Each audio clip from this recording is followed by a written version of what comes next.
Benny has a problem with the Twitch meta. I don't have a nice enough butt for it. Are you sure about that? So, what is the Twitch meta? What is a meta in general? A meta is the way to win. So basically, when it comes to gaming, a meta is traditionally looked at as being a proper loadout. If a meta for this particular season in Call of Duty is to run with these set of perks in this particular submachine gun, everyone you know is going to be trying to use the meta. If you're playing an MMORPG, there's normally the meta build, the build that will do the most damage. Sure, you can go against the meta, but there's a reason why the meta exists. It's because it is the most ideal way to achieve a goal. Now, let's look at the Twitch meta. The Twitch meta is considered the most ideal, if not shady, way to grow on Twitch. The reason it's referred to as the Twitch meta is you're almost guaranteed to grow if you can do it. Now, what that has led to is some weird stuff on Twitch. The latest of which I wanted to look at today, and then I wanted to look at some of my favorites from the past. Because I've been around doing Twitch and YouTube for a very long time. Now, if you're unaware of what's going on in the Twitch meta right now, I believe it's the same woman who has pushed a lot of the iffy metas lately, in which women are attempting to push forms of sexuality in their Twitch streams. Why are they doing this? Because so many people are willing to watch them do this, either to degrade them, to make fun of them, to oogle at them, or to have some happy me time. I don't know, but they're doing something with it. Gas, gas, gas, I'm gonna step on the gas. Na, na, na, na, the winner, yeah. A lot of these women aren't doing it to show off how good at gaming they are. They just want you watching, so they can sell you on subs or other platforms or other products or bathwater. And that's what's going on right now. One woman in particular has been finding loopholes in the terms of service of Twitch a lot recently. She may not be the same one. I won't lie. I didn't do that much research into the exact streamer that started these trends. This particular one was, she has a camera on her butt. She's wearing green underwear, and she's green screening the underwear so that you can now watch her play Fortnite off of her own ass. This was quickly picked up, and various individuals started doing it, wearing green screen clothing and allowing you to watch it. I actually didn't see the girl with the green screen butt shot first. I actually saw a VTuber who had a second version of her VTuber on there, and for the boob window, it was the gameplay. So every time she moved, you would see the outline of boobs swinging over Fortnite, which is just insane to me. Now, I've never been a fan of the Twitch meta. The Twitch meta is actually why I decided to give up being a full-time Twitch individual. And one of these metas is the big reason I decided to go against it. You see, when Twitch started, and this is the funny part, when Twitch started, it was the gaming equivalent to Justin TV. I mentioned that in my Twitch video, Is Twitch Going Down? Justin TV was the IRL just chatting service of streaming. They made a gaming version, and they were very much against you doing anything but gaming. To the point of, we did a gaming podcast and we got in trouble for it. Years go by, Twitch needs money, Twitch isn't making money, and they start letting some of these metas slide through. Now, the first major non-gaming meta that was a huge deal was actually just chatting. They opened the door to just chatting to allow you to just sit and chat with your viewers. A lot of the bigger streamers would then get on, open with a long chat session with their viewers, and then go off to play a video game. People liked that parasocial situation in which you felt like you were chatting with the individual. And maybe you were. Maybe they were responding to your comments, which gave you that bit of a dopamine rush that you got the Twitch streamer to respond to you. The other day, we were doing a podcast, me and the crew, talking about various things. And I went on a mini rant to one of our regulars over there. And I basically tore apart, in a fun way, tore apart the topics he had brought for us to talk about, telling him why we wouldn't talk about them, why people don't find that type of stuff interesting, and down the line. It was all in fun and in jest, and I know he took it as that because I immediately got a DM from the same guy that said, I win, you talked about it.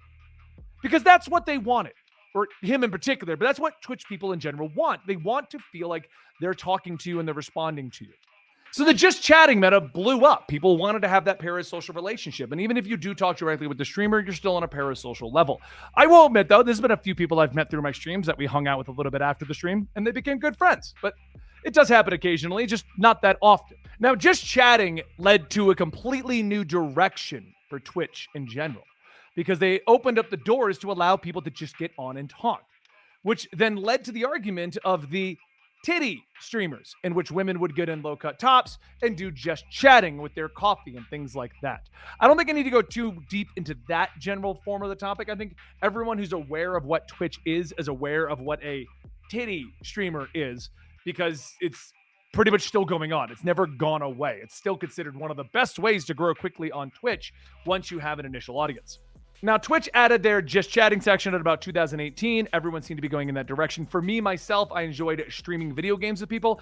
Just chatting is fun. I still do it on my channel once in a while, but it was never what I dreamt of doing on the internet, so I kind of went away. But people started leaning into it. Also, just chatting's only been around since 2018, which feels very young compared to the rest of Twitch. But another major meta that came out of that was the working out meta, in which girls would work out in skimpier and skimpier clothing. The concept was they're just stretching all day. They're just showing you how to work out. That's all it is. That was the loophole to get around, because Twitch allowed fitness streams.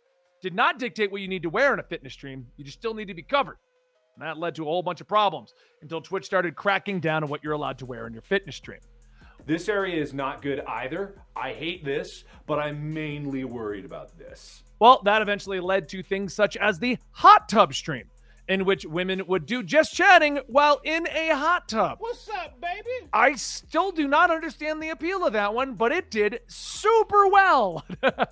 Another big popular Twitch meta, which was also led by these women, is the ASMR stream, in which they would whisper sweet nothings into your ears as you sat there quietly listening to them. So leaning into the sexuality ones, we'll end with the last of the sexuality ones, because I think green screen on butts, where are we going to go from here? The one that just happened, in case you missed it, was the implied nudity meta. Now that one's actually kind of funny.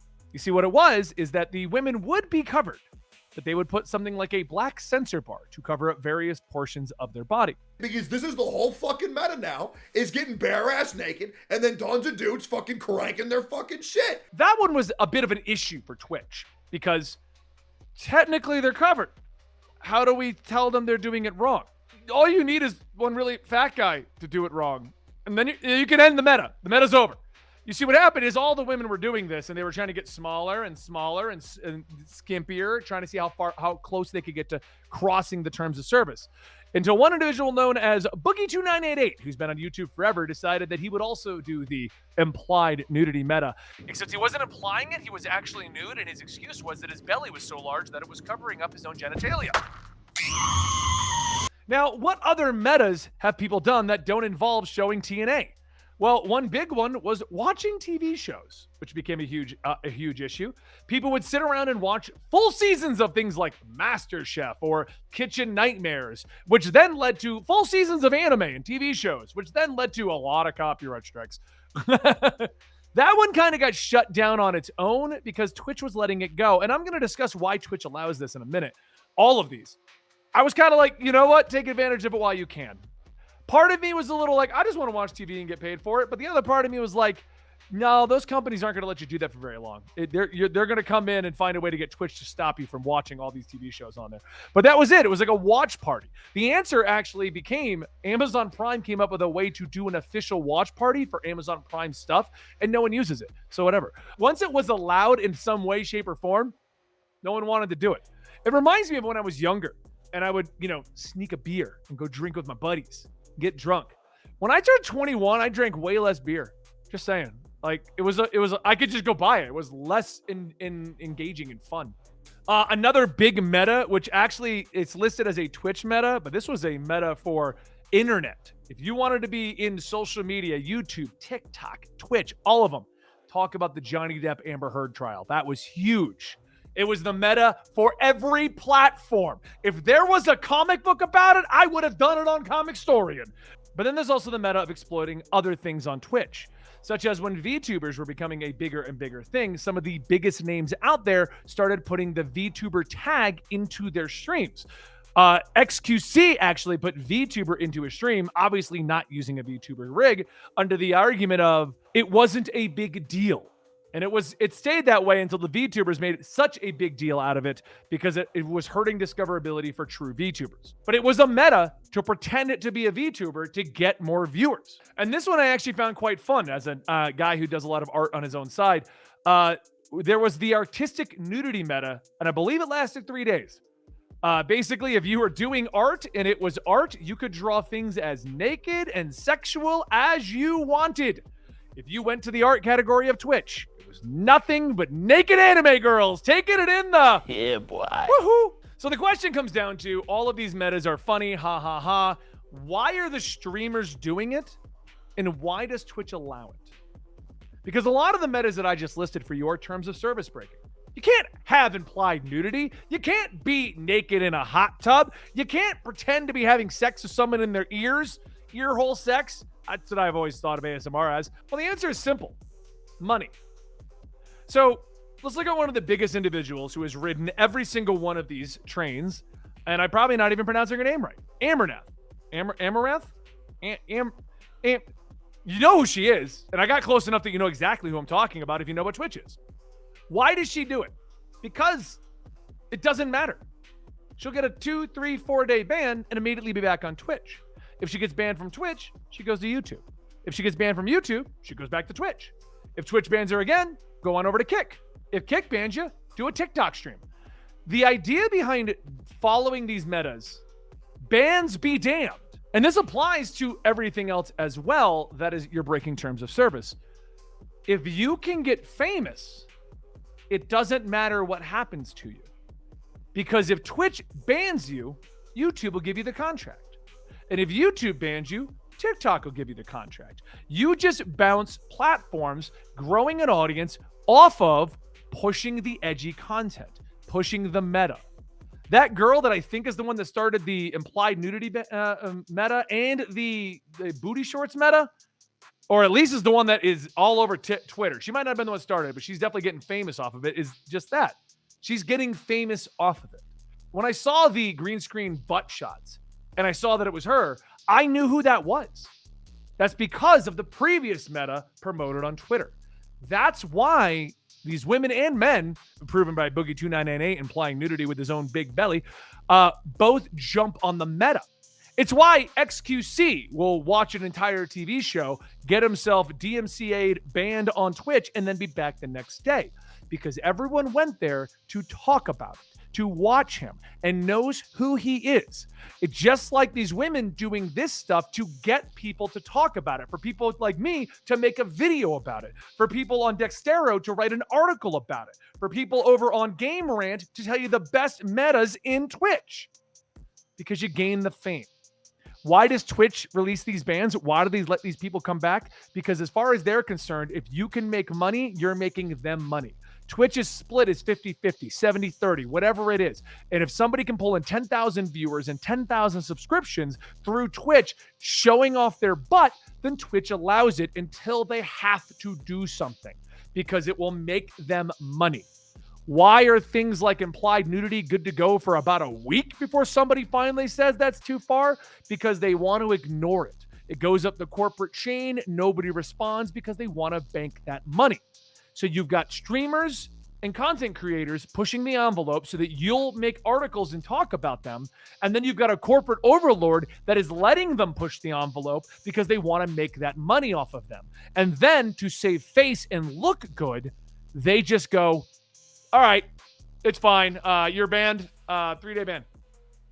And the big question comes down to, if Twitch is going to let you push the envelope, if it's going to let you have a fat belly hanging over your genitals, if it's going to let you hang a black bar over your boobs and hide them, why don't they just go full-blown nudity? That's what I've been waiting for. That's what it's all about. Woo! Well, that answer to that is simple. Investors. Twitch is notoriously not making money as of, 2024? So what they're primarily working off of is the investments that they get off of Amazon and other projects at the moment. VCs, which are venture capitalists, are notoriously not willing to invest in anything considered a vice. So that's porn, nudity, alcohol, drugs. If it's considered a vice, Twitch will no longer receive funding. Twitch will also no longer be able to promote itself. You can see Twitch being promoted on a lot of platforms, and they see the apps popping up on a lot of things. You know who's having a harder time getting their promotion and apps out there? OnlyFans. Because OnlyFans is known as a porn platform, even though they are making huge strides in attempts to not be that, but be an equivalent to Patreon. I bet no one here when I said OnlyFans thought, oh, that's where I go for my favorite podcasters behind the scenes. No, not at all. That's why Twitch does what it does. That's why Twitch won't just say, screw it, let it all fly, let it all happen. They're playing that middle road game where they want to bank as much money as they can off of these metas, and they want to still get money from the venture capitalists and the investors and all that kinds of stuff. So that's it. So if you watched this wanting to know what meta you should be following, at the moment, I think it's put on some green screen booty shorts and play Fortnite off your ass.